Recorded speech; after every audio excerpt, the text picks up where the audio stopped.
Hi, and welcome back to the WHVP podcast.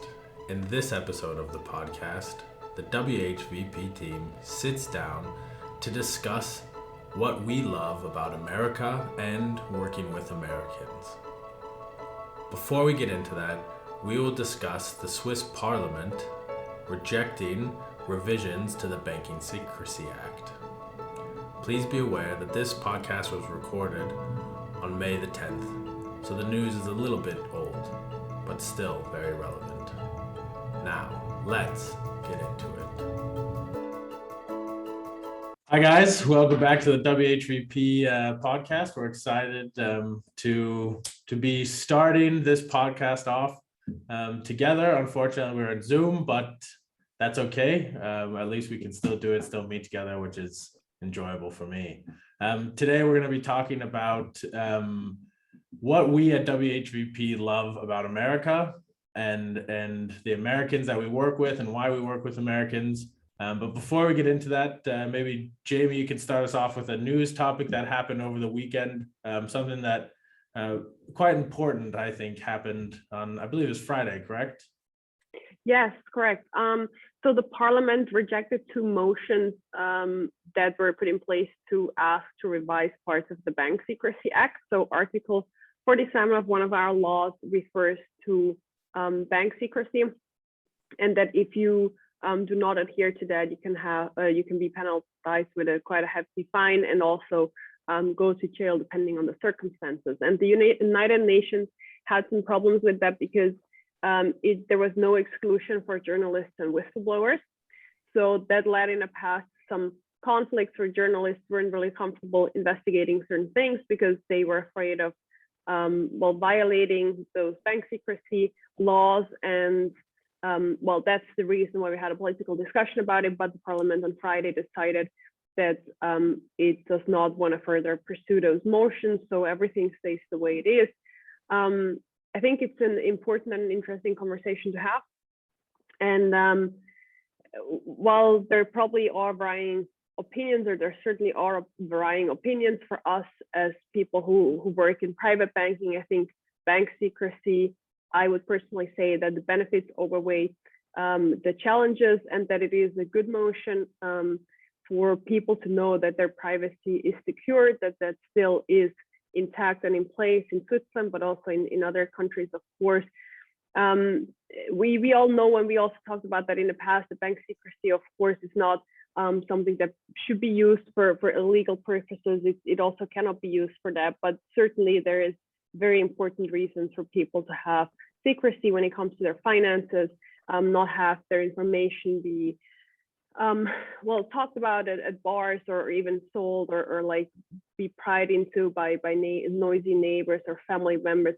We have talked about that in the past, but I think it's a good step or a good thing that the parliament has protected that right to privacy that we all value quite dearly. Yeah. Urs, do you have any thoughts on the blocking of that further motion?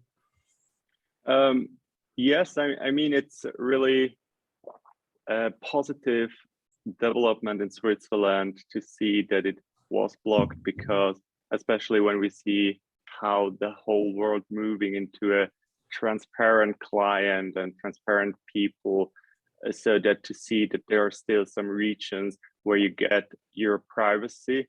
And as Jamie said, it's not about doing something illegal. It's very much about protecting your wealth, protecting your person. And I mean, there are enough laws in place which makes it available for the government or for the law enforcement authorities to go after people who try to cheat, to try to avoid taxes or whatsoever. But at the end, it's really the distinction between what is public interest and what is just preventing some wrongdoing. And the motion which was in place was pretty much about public interest. And I do very much agree with the decision that your banking relations, as long as there are no red flags, there is no reason to make it a subject to public interest. Yeah. Yeah, I think that's a really good point, because as finance companies and banks, they have to go through all the steps of know your client, the making sure they're not laundering money. Like, they go through all of those internal checks for their own bank, because something does come out, the government still prosecute very harshly. And so I think, yeah, I'm with you guys. I think it's very good that Switzerland protected that, especially in a world where we say transparency, but transparency is making your information known to everyone or the authorities. And that's, for me, is less transparent, because it's your private. So, okay, it's transparent, but to who? And I think that's the good thing, that Switzerland decided to say, hey, no, we want people's information to remain themselves. So I agree with you guys.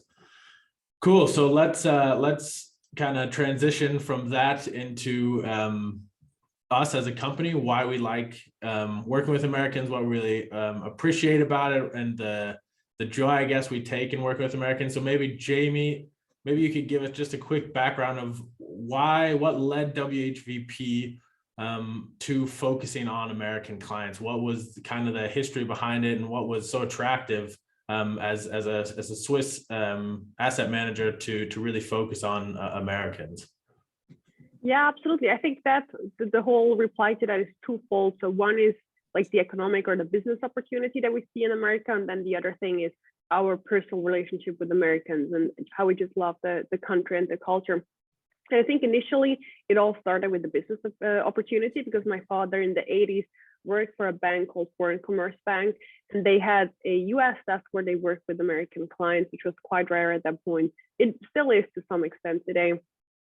And when he decided to go independent, start his own company, naturally a lot of clients decided to move with him, because of course, if you are happy with your relationship manager, if you have a personal connection, then it's only natural that you would move if they start their own company.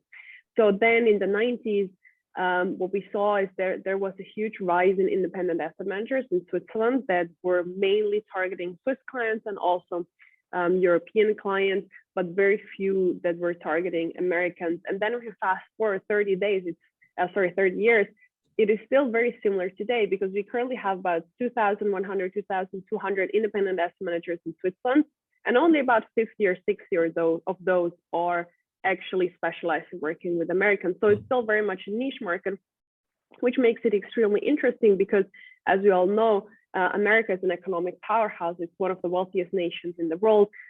There's a lot of families that have complex financial situations, that have acquired wealth throughout one or even several generations. And they have, I mean, we have talked about that in various other firms before. There's a lot of benefits in moving part of your wealth outside of your home country, outside of your home currency, to have this level of international diversification. And if we have only maybe, I don't know, 1 or 2% of all independent asset managers focusing on Americans, but having America as one of the wealthiest nations in the world, that of course makes it very appealing and interesting from a business standpoint. And then of course we have the personal connection that we have to Americans, and I think my dad would love to talk about that. Maybe we have to get him on the show as well, because definitely. He just loves the US. He's now currently planning a 3-month trip this summer. And I think he passed, especially to me, he passed his love on. I mean, it's a beautiful country. We don't have to tell that to our listeners. I still vividly remember when I was 18, after getting my high school diploma, I took half a year to travel, and I spent several weeks in the US just visiting several national parks, and I was blown away. It was just incredibly beautiful. It was very amazing. But then you also have those huge cities, which are extremely impressive. If you come from a small Swiss village where like the largest city is a fraction of one of a regular city in the US. We love the language. I mean, it's quite easy to learn if you're German speaking. Of course, culturally speaking, we are somewhat similar. There's difference, and I think we have spoken about those before as well. But there's also a lot of things that are very, very similar. We have very similar values in a lot of things. We have very similar understanding of I would say of what we value as a nation, like this whole topic of freedom and personal responsibility, and well, craving a good path in life for yourself. What I personally also like very much about Americans, and that's just what I enjoy about working with them, is it really opens up my horizon to have on like a daily basis and interaction with another culture. It's so interesting for me to hear about political discussions that are going on abroad, challenges, see, okay, what are some similar challenges that we're facing? What is different? Also now, more recently with the whole Corona pandemic, like how is this country working through all those issues? How is our country working through all those issues? For me, it makes it just much more interesting because I have a lot of Swiss family and friends. So there wouldn't be a lot of added value for me to also have a lot of Swiss clients. So for me, it's really cool to have like clients and friends in other parts of the world, and I think it's really enhancing my understanding of of the world, and it definitely adds a lot of positive things to my personal life as well. Yeah, I think that's really interesting. Thank you for sharing that opinion and kind of what led WHVP to going into Americans. And maybe Urs, you can go on top of that and also talk about maybe some of the qualities that stand out to you that Americans have that seem to be quite attractive or that you appreciate, and how the culture, I guess, how the cultures between Switzerland, you know, Jamie, you kind of touched on that, between Switzerland and the US are similar. You know, independence is one that's massive. You know, the United States, the whole backbone of the United States is we're to be independent. So is Switzerland. So maybe Urs, maybe you can touch on that subject a little bit. Yeah, I mean, I think Jamie summarized it very well, and there is not much to add. So we could close up for the day. No.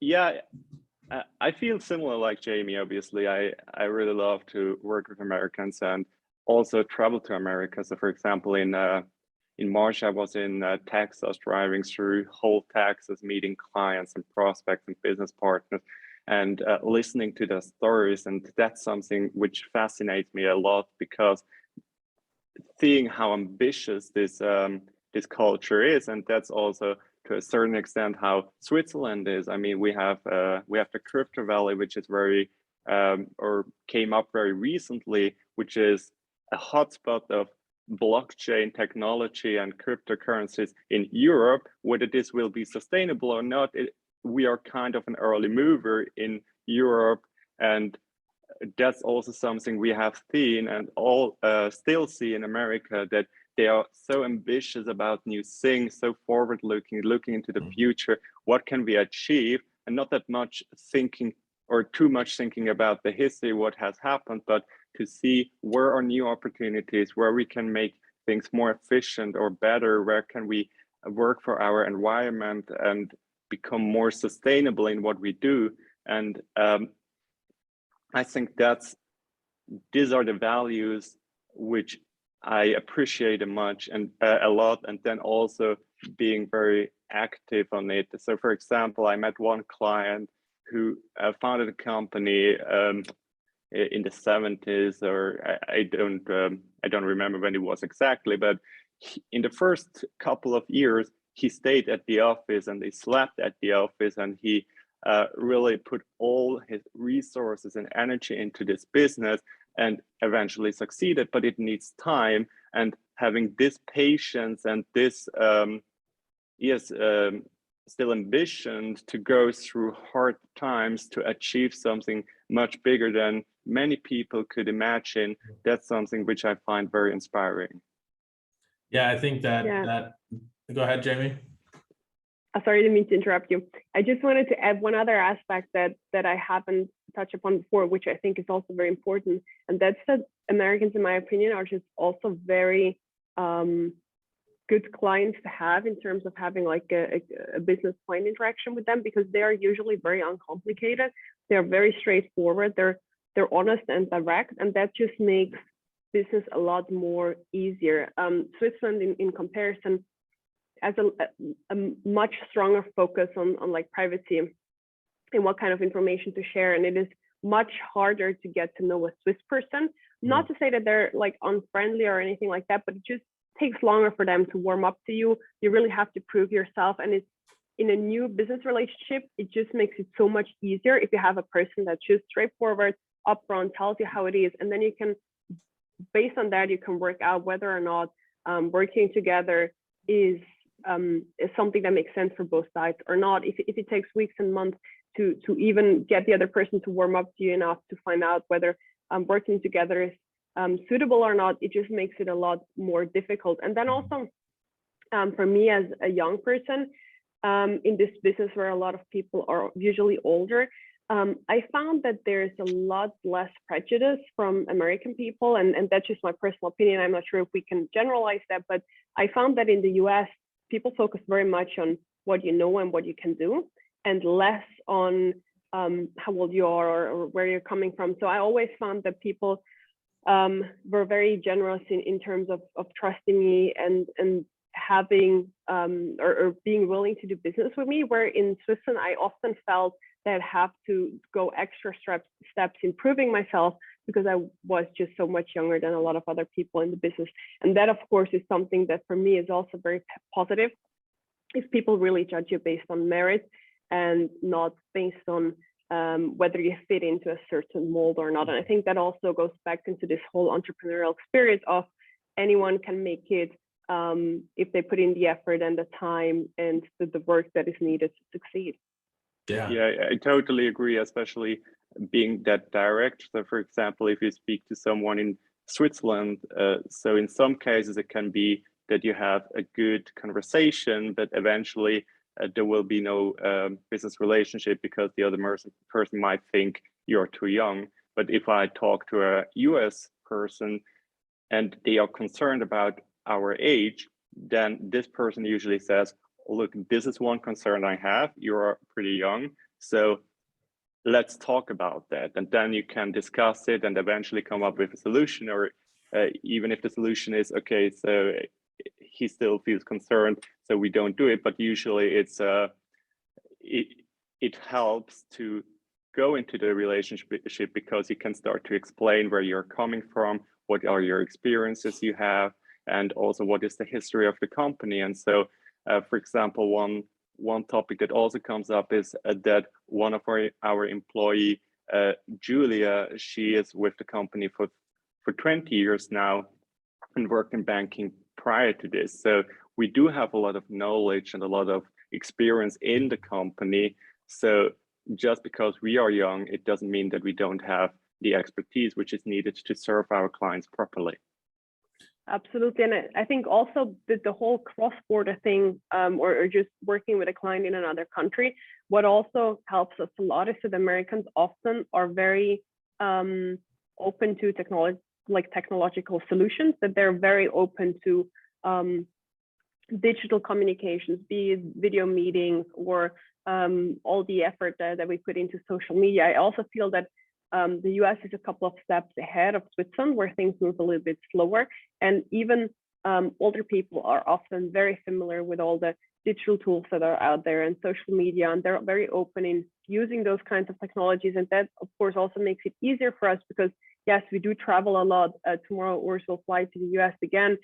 We are in the US as often as we can. We always welcome people in our offices if someone comes to Switzerland, but it still makes it a lot easier for us if we have a person that understands technological solutions and also appreciates the benefits they offer and how much easier they make communication. So I think that's something that I also really appreciate about our clients. Yeah, I think that's both of you being able to share, I guess, what drew you into to working with Americans and what keeps you in it, I think is really important because it allows, I guess I'll speak from the American side, being the American in the company. You guys also give off a lot of those qualities of resilience, of ambition, of the independent spirit, of being able to really be a problem solver and an innovator where you're at. And you're also able to be direct. And so I think that's something that our company culture, I mean, okay, yeah, we look for Americans, but our company culture here is very much set up to communicate to Americans well, to build those relationships because we're not afraid of direct questions. We like the direct questions. We love the contact.